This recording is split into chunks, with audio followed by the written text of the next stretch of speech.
لا تنسوا الإعجاب بالفيديو والاشتراك بالقناة وتفعيل الجرس. تنظم جامعة محمد بن عبد الله المغربية بالشراكة مع الأكاديمية الدولية لتنمية الإعلام والاتصال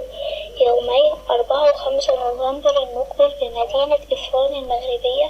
المؤتمر الدولي الإعلام والتواصل الإنمائي، الأدوار في خدمة التنمية بمشاركة عربية ودولية واسعة. ويهدف المؤتمر إلى تحقيق الأثر الإنمائي من خلال إذكاء الوعي بأهمية الإعلام التنموي وبمنافع الاهتمام بقضايا التنمية عبر توظيف القوى الناعمة ومهارات العمل في الإعلام الإنمائي في مقاربة قضايا التنمية، وكذلك إلى تبادل التجارب وتعزيز الصلات المهنية بين الأقسام المكلفة بالإعلام والاتصال في المؤسسات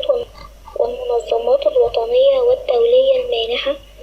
وتشجيع البحث العلمي في مجال الإعلام والاتصال وقضايا التنمية، وإكساب العاملين في وسائل الإعلام مهارات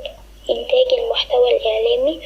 ويسلط المؤتمر الضوء على الإسهامات التنموية للمغرب والدول والمنظمات الدولية والمؤسسات المشاركة، وعرض تجارب الدول المانحة والبنوك والمؤسسات والصناديق والمصالح والمنظمات الدولية الإنمائية، والتحفيز على الابتكار